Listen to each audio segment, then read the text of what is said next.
اکرمہ اور خالد نے پھر بھی اپنے اپنے سواروں کو وہیں رکھا جہاں انہیں تیاری کی حالت میں کھڑا کیا گیا تھا۔ خالد کو اس کیفیت میں بھی توقع تھی کہ وہ شکست کو فتح میں بدل دے گا، لیکن جس راستے سے اسے گزرنا تھا وہاں مسلمان تیر انداز تیار کھڑے تھے۔ ان مسلمان تیر اندازوں نے اپنی بلند پوزیشن سے دیکھا کہ قریش بھاگ گئے ہیں اور ان کے ساتھی مال غنیمت جمع کر رہے ہیں، تو وہ بھی اپنی جگہ چھوڑنے لگے۔ ان کے کمانڈر عبداللہ بن جبیر رضی اللہ عنہ نے انہیں کہا، اپنے رسول صلی اللہ علیہ وآلہ وسلم کے حکم عدولی نہ کرو۔ آپ صلی اللہ علیہ وآلہ وسلم کا حکم ہے کہ آپ کی اجازت کے بغیر یہاں سے کوئی نہ ہٹے۔ تیر انداز شور مچاتے ہوئے پہاڑی سے اترنے لگے، کہنے لگے کہ جنگ ختم ہو گئی ہے، مال غنیمت، فتح ہماری ہے۔ عبداللہ بن جبیر رضی اللہ عنہ کے ساتھ صرف 9 تیر انداز رہ گئے تھے۔ خالد نے یہ منظر دیکھا تو اسے لگا جیسے خواب دیکھ رہا ہو، وہ یہی چاہتا تھا۔ وہ تیر اندازوں کو دیکھتا رہا۔ جب وہ قریش کے کیمپ میں پہنچ گئے تو اس نے پہاڑی عینین پر حملہ کر دیا، جہاں پر عبداللہ بن جبیر رضی اللہ عنہ اور ان کے 9 تیر انداز رہ گئے تھے۔ خالد انہیں نظر انداز بھی کر سکتا تھا، لیکن ان سے وہ انتقام لینا چاہتا تھا۔ اس کے گھڑ سوار پہاڑی پر چڑھتے جا رہے تھے، اوپر سے تیر انداز تیزی سے تیر برسا رہے تھے۔ اکرمہ نے خالد کو عینین پر حملہ کرتے دیکھا تو وہ بھی اپنے سوار دستے کو وہاں لے گیا اور اس کے گھوڑے ہر طرف سے اوپر چڑھنے لگے۔ سواروں کے پاس بھی تیر کمانیں تھیں، وہ اوپر کو تیر چلا رہے تھے، لیکن اتنے گھڑ سواروں کو روکنا اوپر والوں کے لیے ممکن نہ تھا۔ سوار اوپر چلے گئے، تیر انداز دست بدست لڑائی بھی لڑے اور سب زخمی ہو کر گرے۔ خالد نے زخمیوں کو پہاڑی سے نیچے پھینک دیا۔ عبداللہ بن جبیر رضی اللہ عنہ بھی شہید ہو گئے۔ وہاں سے خالد اور اکرمہ نے اپنے گھڑ سواروں کو اتارا اور اس مقام پر آ گئے جہاں سے مسلمانوں نے لڑائی کی ابتدا کی تھی۔ خالد کے حکم پر دونوں نے مل کر مسلمانوں پر حملہ کر دیا۔ مسلمان لڑنے کی حالت میں نہیں تھے، لیکن رسول کریم صلی اللہ علیہ وآلہ وسلم نے مجاہدین کی کچھ تعداد کو اپنے ساتھ رکھا ہوا تھا۔ یہ مجاہدین گھڑ سواروں کے مقابلے میں ڈٹ گئے۔ قریش کے ساتھ جو عورتیں آئی تھیں وہ بھاگ گئی تھیں، لیکن امرہ نام کی ایک عورت وہیں کہیں چھپ گئی تھی۔ اس نے جب قریش کے گھڑ سواروں کو مسلمانوں پر حملہ کرتے دیکھا تو اسے قریش کا پرچم زمین پر پڑا نظر آ گیا۔ اس عورت نے پرچم اٹھا کر اوپر کر دیا۔ ابو سفیان نے اپنے بھاگتے ہوئے پیادوں پر قابو پا لیا تھا۔ اس نے ادھر ادھر دیکھا تو اسے اپنا پرچم لہراتا ہوا نظر آ گیا۔ اس نے حبل زندہ باد اور عزا زندہ باد کے نعرے لگائے اور پیادوں کو واپس لا کر مسلمانوں کو گھیرے میں لے لیا۔ خالد کو وہ وقت یاد آ رہا تھا، وہ رسول کریم صلی اللہ علیہ وآلہ وسلم کو ڈھونڈ رہا تھا اور آج 4 برس بعد وہ مدینہ جا رہا تھا۔ اس کے ذہن پر رسول کریم صلی اللہ علیہ وآلہ وسلم کا غلبہ تھا۔ احد کی پہاڑی افق سے ابھرتی آ رہی تھی اور خالد کا گھوڑا خرامہ چلا جا رہا تھا۔ خالد کی ذہنی کیفیت کچھ ایسی ہوتی جا رہی تھی جیسے اسے آگے جانے کی کوئی جلدی نہ ہو، اور کبھی وہ لگام کو یوں جھٹکا دیتا جیسے اسے بہت جلدی پہنچنا ہو۔ لیکن جس منزل کو وہ جا رہا تھا وہ منزل اس پر پوری طرح واضح نہیں ہوئی تھی۔ کبھی اسے یوں لگتا جیسے ایک مقناطیسی قوت ہے جو اسے آگے ہی آگے کھینچ رہی ہے، اور کبھی وہ محسوس کرتا جیسے اس کے اندر سے اٹھتی ہوئی ایک قوت اسے پیچھے دھکیل رہی ہے۔ خالد اسے ایک آواز سنائی تھی جو اس کے اندر سے اٹھتی تھی، لیکن اسے حقیقی سمجھ کر اس نے گھوڑے کی باگ کھینچی اور آگے پیچھے دیکھا۔ وہاں ریت کے سوا کچھ بھی نہ تھا، لیکن آواز آ رہی تھی۔ خالد، کیا یہ سچ ہے جو میں نے سنا ہے؟ خالد نے اس آواز کو پہچان لیا۔ یہ اس کے ساتھی اکرمہ کی آواز تھی۔ ایک ہی روز پہلے اسے اکرمہ کہہ رہا تھا، اگر تم یہ سوچ رہے ہو کہ محمد صلی اللہ علیہ وآلہ وسلم خدا کا بھیجا ہوا نبی ہے تو یہ خیال دل سے نکال دو۔ محمد صلی اللہ علیہ وآلہ وسلم ہمارے بہت سے رشتہ داروں کا قاتل ہے۔ اپنے قبیلے کو دیکھ جو سورج غروب ہونے سے پہلے پہلے محمد صلی اللہ علیہ وآلہ وسلم کو قتل کرنے کی قسم کھائے ہوئے ہے۔ خالد نے لگام کو ہلکا سا جھٹکا دیا اور گھوڑا چل پڑا۔ اس کا ذہن پھر 4 برس پیچھے چلا گیا جب وہ احد کے معرکے میں رسول کریم صلی اللہ علیہ وآلہ وسلم کو ڈھونڈ رہا تھا۔ وہ قریش کی اس قسم کو پورا کرنے کا عزم لیے ہوئے تھا کہ رسول کریم صلی اللہ علیہ وآلہ وسلم کو سورج غروب ہونے سے پہلے پہلے قتل کر دینا ہے۔ نعوذ باللہ۔ اسے یاد آ رہا تھا کہ مسلمانوں کے تیر اندازوں نے جب عینین کی پہاڑی چھوڑ دی تھی تو اس نے اس پہاڑی پر حملہ کر کے عبداللہ بن جبیر رضی اللہ عنہ اور ان کے 9 تیر اندازوں کو جو رسول اللہ صلی اللہ علیہ وآلہ وسلم کے حکم کی پیروی کرتے ہوئے وہاں رہ گئے تھے ختم کیا تھا۔ مسلمانوں کے ہاتھوں سے بھاگے ہوئے قریش پھر واپس آ گئے تھے اور انہوں نے اپنے آپ کو منظم کر لیا تھا۔ مسلمان یہ معرکہ ہار چکے تھے اور یہ اپنے رسول صلی اللہ علیہ وآلہ وسلم کی حکم عدولی کا نتیجہ تھا۔ خالد اور ابو جہل کا بیٹا اکرمہ فن حرب و ضرب کے ماہر تھے۔ ان کے لیے ایک ایک مسلمان کو قتل کرنا اب مشکل نہیں رہا تھا۔ خالد دیکھ رہا تھا کہ مسلمان دو حصوں میں بٹ گئے تھے۔ بڑا حصہ الگ تھا جو اپنے کمانڈر رسول کریم صلی اللہ علیہ وآلہ وسلم سے کٹ گیا تھا۔ چند ایک تیر انداز رسول اللہ صلی اللہ علیہ وآلہ وسلم کے ساتھ تھے۔ یہ وہ صحابہ کرام تھے جو قریش کے حملے کی وجہ سے افراتفری کا شکار نہیں ہوئے تھے۔ ان کی تعداد 30 تھی۔ ان میں ابو دجانہ رضی اللہ عنہ، سعد بن ابی وقاص رضی اللہ عنہ، حضرت علی رضی اللہ عنہ، حضرت عبد الرحمن بن عوف رضی اللہ عنہ، حضرت ابو بکر صدیق رضی اللہ عنہ، حضرت ابو عبیدہ رضی اللہ عنہ، طلحہ بن عبداللہ رضی اللہ عنہ، مصعب بن عمیر رضی اللہ عنہ خاص طور پر قابل ذکر ہیں۔ ان 14 خواتین میں سے جو زخمیوں کی دیکھ بھال کے لیے ساتھ آئی تھی، 2 رسول اللہ صلی اللہ علیہ وآلہ وسلم کے ساتھ تھی۔ ایک ام عمارہ رضی اللہ عنہ تھی اور دوسری ام ایمن رضی اللہ عنہ نام کی ایک حبشی خاتون تھی۔ ام ایمن رضی اللہ عنہا آپ صلی اللہ علیہ وآلہ وسلم کے بچپن میں آپ صلی اللہ علیہ وآلہ وسلم کی دایا رہ چکی تھی۔ باقی 12 خواتین ابھی تک زخمیوں کو اٹھانے اور پیچھے لانے اور ان کی مرہم پٹی کرنے میں مصروف تھی۔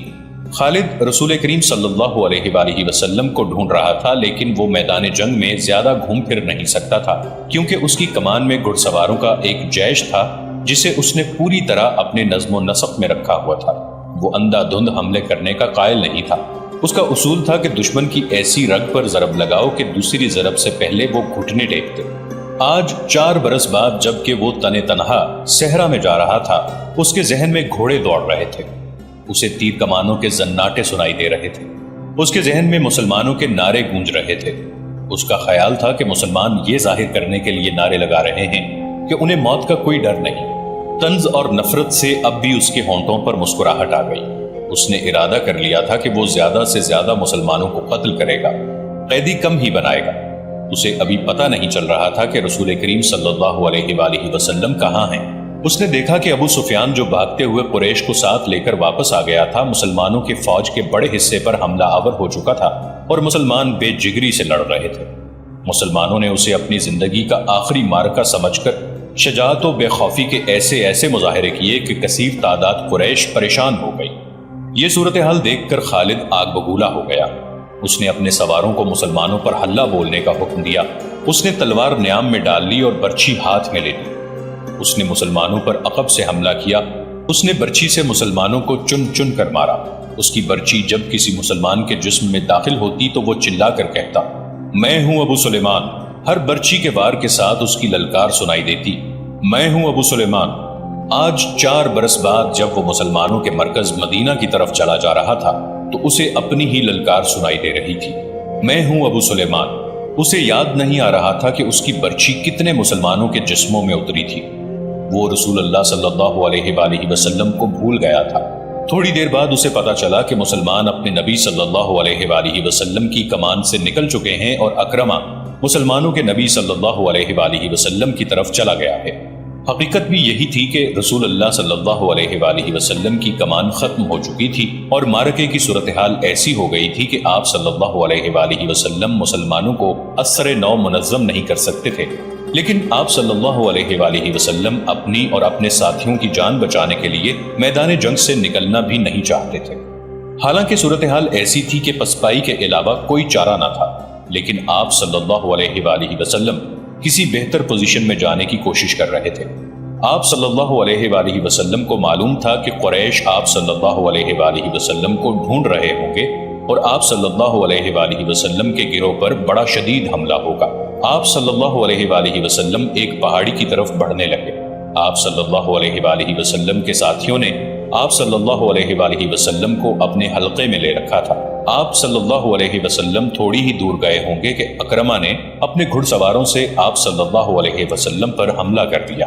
قریش کے ایک پیادہ جیش کو کسی طرح پتہ چل گیا کہ رسول کریم صلی اللہ علیہ وآلہ وسلم پر اکرمہ نے حملہ کر دیا ہے، تو قریش کا یہ پیادہ جیش بھی آپ صلی اللہ علیہ وآلہ وسلم کے گروہ پر ٹوٹ پڑا۔ آپ صلی اللہ علیہ وآلہ وسلم کے اور آپ کے کسی ایک بھی ساتھی کے بچ نکلنے کا سوال ہی ختم ہو گیا تھا۔ آپ صلی اللہ علیہ وسلم کے 3 ساتھیوں نے اور ان 2 خواتین نے جو آپ صلی اللہ علیہ وآلہ وسلم کے ساتھ تھیں، آپ صلی اللہ علیہ وسلم کے گرد گوشت پوست کی دیوار کھڑی کر دی۔ خالد کو یاد آ رہا تھا کہ رسول اللہ صلی اللہ علیہ وآلہ وسلم جسمانی طاقت کے لحاظ سے بھی مشہور تھے۔ اس کا سب سے بڑا ثبوت یہ تھا کہ آپ صلی اللہ علیہ وسلم نے عرب کے مانے ہوئے پہلوان رکانہ کو 3 بار اٹھا اٹھا کے پٹخا تھا۔ اب میدان جنگ میں ان کی طاقت کے ایک اور مظاہرے کا وقت آ گیا تھا۔ گوشت پوست کی وہ دیوار جو آپ صلی اللہ علیہ وآلہ وسلم کے فدائین نے آپ صلی اللہ علیہ وسلم کے گرد کھڑی کر دی تھی، اسے آپ صلی اللہ علیہ وآلہ وسلم نے خود توڑا۔ آپ صلی اللہ علیہ وسلم کے ہاتھ میں کمان تھی، ترکش میں تیر بھی تھے۔ اس وقت خالد مسلمانوں کے بڑے حصے میں الجھا ہوا تھا۔ اسے جب بعد میں بتایا گیا کہ جب رسول اللہ صلی اللہ علیہ وآلہ وسلم اور ان کے 30 ساتھی اور 2 عورتیں قریش کے گھڑ سواروں اور پیادوں کے مقابلے میں جم گئے تھے تو خالد نے بڑی مشکل سے یقین کیا تھا۔ اس نے ایک بار پھر کہا تھا کہ یہ طاقت جسمانی نہیں ہو سکتی، یہ کوئی اور ہی طاقت ہے۔ اس وقت سے ایک سوال اسے پریشان کر رہا تھا کہ کیا عقیدہ طاقت بن سکتا ہے؟ وہ اپنے قبیلے میں کسی سے اس سوال کا جواب نہیں لے سکتا تھا، کیونکہ فوراً یہ الزام عائد ہو سکتا تھا کہ اس پر بھی محمد صلی اللہ علیہ وآلہ وسلم کا جادو اثر کر گیا ہے۔ آج وہی سوال اپنے ذہن میں لیے مدینہ کی طرف جا رہا تھا۔ احد کی پہاڑی افق سے اوپر اٹھائی تھی۔ 4 برس پرانی یادیں اسے پھر اس پہاڑی کے دامن میں لے گئیں جہاں اسے اپنا ہی نام سنائی دے رہا تھا، ابو سلیمان، ابو سلیمان۔ وہ اپنے تصور میں دیکھنے لگا کہ ان 30 آدمیوں اور 2 عورتوں نے اتنے سارے گھڑ سواروں اور پیادوں کا مقابلہ کس طرح کیا ہوگا۔ رسول کریم صلی اللہ علیہ وسلم اپنے دستے مبارک سے تیر برسا رہے تھے۔ آپ صلی اللہ علیہ وسلم کے ساتھی بڑھ چڑھ کر آپ صلی اللہ علیہ وسلم کو اپنے حلقے میں لے لیتے۔ ایک مورخ مغازی کی تحریر کے مطابق آپ صلی اللہ علیہ وسلم اپنے گرد حلقے کو بار بار توڑتے اور جدھر سے دشمن ان کی طرف بڑھتا اس پر تیر چلاتے۔ آپ صلی اللہ علیہ وسلم کی جسمانی طاقت عام انسان کے مقابلے میں کہیں زیادہ تھی۔ آپ صلی اللہ علیہ وسلم کمان کو اس قدر زور سے کھینچتے کہ آپ صلی اللہ علیہ وسلم کا چھوڑا ہوا تیر جس جسم میں لگتا تھا، تیر کی نوک اس جسم کے دوسری طرف نکل جاتی تھی۔ آپ صلی اللہ علیہ وسلم نے اس قدر تیر چلائے تھے کہ ایک تیر چلانے کے لیے آپ صلی اللہ علیہ وآلہ وسلم نے کمان کو کھینچا تو کمان ٹوٹ گئی۔ آپ صلی اللہ علیہ وسلم نے اپنے ترکش میں بچے ہوئے تیر سعد بن ابی وقاص رضی اللہ عنہ کو دے دیے۔ سعد بن ابی وقاص رضی اللہ عنہ کے نشانے کا کوئی بھی مقابلہ نہیں کر سکتا تھا۔ خود آپ صلی اللہ علیہ وسلم بھی سعد رضی اللہ عنہ کے نشانے کو تسلیم کرتے تھے۔ ادھر مسلمان ابو سفیان اور خالد کے ہاتھوں کٹ رہے تھے اور خون کا آخری قطرہ بہہ جانے تک مقابلہ کر رہے تھے۔ ادھر آپ صلی اللہ علیہ وآلہ وسلم کے 30 فدائین اور 2 خواتین کی بے جگری کا یہ عالم تھا جیسے ان کے جسم نہیں ان کی روحیں لڑ رہی ہوں۔ مشہور مورخ طبری لکھتا ہے کہ ایک ایک مسلمان نے بیک وقت 4 5 قریش کا مقابلہ کیا۔ ان کا انداز ایسا دہشتناک تھا کہ قریش پیچھے ہٹ جاتے یا ان پر حملہ کرنے والا اکیلا مسلمان زخموں سے چور چور ہو کر گر پڑتا تھا۔ قریش نے جب رسول کریم صلی اللہ علیہ وآلہ وسلم کے فدائین کی شجاعت کا یہ عالم دیکھا تو کچھ پیچھے ہٹ کر ان پر تیروں کے ساتھ ساتھ پتھر بھی برسانے لگے۔ اس کے ساتھ ہی قریش کے چند ایک گھڑ سوار سرپٹ گھوڑے دوڑاتے آپ صلی اللہ علیہ وآلہ وسلم پر حملہ آور ہوئے، لیکن آپ صلی اللہ علیہ وسلم کے ساتھیوں کے تیر ان کے جسموں میں اتر کر انہیں واپس چلے جانے پر مجبور کر دیتے تھے۔ اس صورتحال سے بچنے کے لیے قریش نے چاروں طرف سے تیروں اور پتھروں کا می برسا دیا۔ خالد کو اکرمہ نے بتایا تھا کہ ابو دجانہ محمد صلی اللہ علیہ وسلم کے آگے جا کھڑے ہوئے۔ ان کی پیٹھ دشمن کی طرف تھی۔ ابو دجانہ بیک وقت 2 کام کر رہے تھے۔ ایک یہ کہ وہ اپنے تیر سعد بن ابی وقاص رضی اللہ عنہ کو دیتے جا رہے تھے اور سعد بڑی تیزی سے تیر برسا رہے تھے۔ اس کے ساتھ ہی ابو دجانہ محمد صلی اللہ علیہ وسلم کو تیروں سے بچانے کی کوشش کر رہے تھے۔ تیروں اور پتھروں کی بارش میں کوئی دیکھ نہ سکا کہ ابو دجانہ کس حال میں ہیں۔ جب ابو دجانہ گر پڑے تو اس وقت دیکھا کہ ان کی پیٹھ میں اتنے تیر اتر گئے تھے کہ ان کی پیٹھ خار پشت کی پیٹھ لگتی تھی۔ رسول اکرم صلی اللہ علیہ وسلم کو بچانے کے لیے آپ صلی اللہ علیہ وسلم کے کئی ساتھیوں نے جان دے دی، لیکن اکرمہ اور اس کے گھڑ سواروں اور پیادوں پر اتنی دہشت طاری ہو چکی تھی کہ وہ پیچھے ہٹ گئے۔ قریش تھک بھی گئے تھے۔ رسول کریم صلی اللہ علیہ وسلم نے اپنے ساتھیوں کا جائزہ لیا۔ ہر طرف خون ہی خون تھا، لیکن زخمیوں کو اٹھانے اور مرہم پٹی کرنے کا موقع نہ تھا۔ دشمن ایک اور حلہ بولنے کے لیے پیچھے ہٹا تھا۔ مجھے قریش کے ایک اور آدمی کا انتظار ہے۔ رسول اکرم صلی اللہ علیہ وسلم نے اپنے ساتھیوں سے کہا، کون ہے وہ یا رسول اللہ صلی اللہ علیہ وسلم؟ آپ صلی اللہ علیہ وآلہ وسلم کے ایک صحابی نے پوچھا، کیا وہ ہماری مدد کو آ رہا ہے؟ نہیں، آپ صلی اللہ علیہ وسلم نے فرمایا وہ مجھے قتل کرنے آئے گا، اسے اب تک آ جانا چاہیے تھا۔ صحابی نے پوچھا لیکن وہ کون ہے؟ ابی بن خلف، آپ صلی اللہ علیہ وسلم نے فرمایا۔ ابی بن خلف رسول اکرم صلی اللہ علیہ وآلہ وسلم کے کٹر مخالفین میں سے تھا۔ وہ مدینہ کا رہنے والا تھا۔ اسے جب پتا چلا کہ رسول اللہ صلی اللہ علیہ وسلم نے نبوت کا دعویٰ کیا ہے تو ایک روز وہ آپ صلی اللہ علیہ وآلہ وسلم کے پاس آیا اور اس نے آپ صلی اللہ علیہ وسلم کا مذاق اڑایا۔ آپ نے تحمل اور بردباری سے اسے اسلام قبول کرنے کی دعوت دی۔ کیا تم مجھے اتنا کمزور سمجھتے ہو کہ میں تمہارے اس بے بنیاد عقیدے کو قبول کر لوں گا؟ ابی بن خلف نے گستاخانہ لہجے میں کہا تھا۔ میری بات غور سے سن لے محمد، کسی روز میرا گھوڑا دیکھ لینا، اسے میں اس وقت کے لیے موٹا تازہ کر رہا ہوں جب تم قریش کو پھر کبھی جنگ کے لیے للکارو گے۔ اب بدر کے خواب دیکھنے چھوڑ دو، میں اسی گھوڑے پر سوار ہوں گا اور تم مجھے میدان جنگ میں اپنے آمنے سامنے دیکھو گے، اور میں اپنے دیوتاؤں کی قسم کھا کے کہتا ہوں کہ تمہیں اپنے ہاتھوں قتل کروں گا۔ نعوذ باللہ۔ ابی، رسول خدا صلی اللہ علیہ وآلہ وسلم نے مسکرا کر کہا تھا، زندگی اور موت اس اللہ کے اختیار میں ہے جس نے مجھے نبوت عطا فرمائی ہے اور مجھے گمراہ لوگوں کو سیدھے راستے پر لانے کا فرض سونپا ہے۔ ایسی بات منہ سے نہ نکالو جسے میرے اللہ کے سوا کوئی بھی پورا نہ کر سکے۔ یوں بھی تو ہو سکتا ہے کہ تم مجھے قتل کرنے آؤ اور تم میرے ہاتھوں قتل ہو جاؤ۔ ابی بن خلف رسول اللہ صلی اللہ علیہ وسلم کی اس بات پر تنزیہ ہنسی ہنس پڑا اور ہنستا ہوا چلا گیا۔ اب احد کے مارکے میں رسول خدا صلی اللہ علیہ وسلم کو ابی بن خلف یاد آ گیا۔ جو ہی آپ صلی اللہ علیہ وآلہ وسلم نے اس کا نام لیا تو دور سے ایک گھوڑا سرپٹ دوڑتا آیا۔ سب نے ادھر دیکھا۔ میرے عزیز ساتھیوں، رسول اکرم صلی اللہ علیہ وسلم نے اپنے ساتھیوں سے کہا، مجھے کچھ ایسا لگ رہا ہے جیسے یہ سوار جو ہماری طرف بڑھتا آ رہا ہے ابی ہی ہوگا۔ اگر وہ ابی ہی ہوا تو اسے روکنا نہیں، اسے میرے سامنے اور میرے قریب آنے دینا۔ مورخین واقدی، مغازی اور ابن ہشام نے لکھا ہے کہ وہ سوار ابی بن خلف ہی تھا۔ اس نے للکار کر کہا، سنبھل جا محمد، ابی آ گیا ہے، یہ دیکھ میں اسی گھوڑے پر سوار ہوں جو تمہیں دکھایا تھا۔ یا رسول اللہ صلی اللہ علیہ وسلم، رسول اللہ صلی اللہ علیہ وسلم کے ساتھیوں میں سے 3-4 نے آگے ہو کر کہا، ہمیں اجازت دیں کہ اسے آپ کے قریب آنے تک ختم کر دیں۔ نہیں، رسول اکرم صلی اللہ علیہ وسلم نے کہا، اسے آنے دو، میرے قریب آنے دو، اسے راستہ دے دو۔ رسول کریم صلی اللہ علیہ وسلم کے سر پر زنجیروں والی خود تھی۔ اس کی زنجیریں آپ صلی اللہ علیہ وسلم کے چہرے کے آگے اور دائیں بائیں لٹک رہی تھیں۔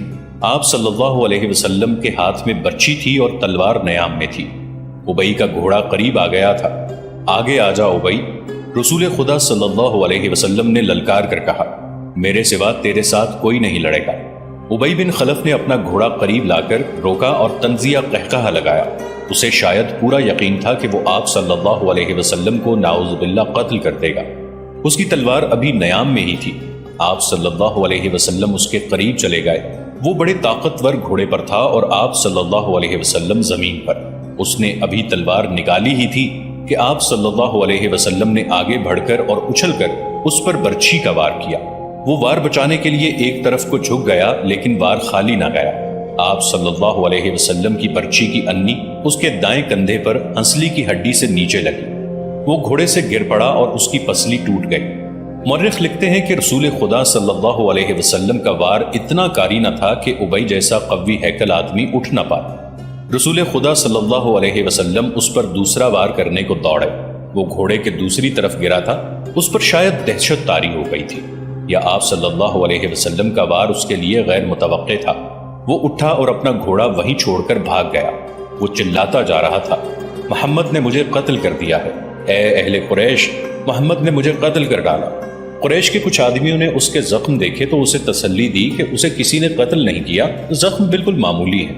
لیکن اس پر نہ جانے کیسی کیفیت طاری ہو گئی تھی کہ اس کی زبان سے یہی الفاظ نکلتے تھے، میں زندہ نہیں رہوں گا، محمد نے کہا تھا کہ میں اس کے ہاتھوں قتل ہو جاؤں گا۔ مورخ ابن ہشام نے یہاں تک لکھا ہے کہ ابی نے یہ الفاظ بھی کہے تھے، اگر محمد مجھ پر صرف تھوک دیتا تو بھی میں زندہ نہ رہ سکتا۔ جب احد کا معرکہ ختم ہو گیا تو ابی قریش کے ساتھ مکہ روانہ ہو گیا۔ راستے میں انہوں نے پڑاؤ کیا تو ابی مر گیا۔ خالد کو آج 4 برس بعد وہ وقت کل کی بات کی طرح یاد آ رہا تھا۔ اسے یقین تھا کہ مسلمانوں کو اہل قریش کچل کر رکھ دیں گے، لیکن مسلمان جس طرح جانیں قربان کر رہے تھے اس نے خالد کو پریشان کر دیا۔ یوں لگتا تھا جیسے مسلمان پیادوں سے قریش کے گھوڑے بھی خوفزدہ ہیں۔